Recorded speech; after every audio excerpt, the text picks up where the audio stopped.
Let me ask you, if you could say one thing to your dogs that they would be able to understand, what would it be?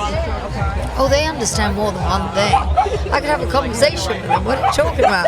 Now, if I could say one thing to my classmates, they would. What would it be? I think you know that, but we just can't put it on air. For Kingsley, it would be stop barking. He's a yapper.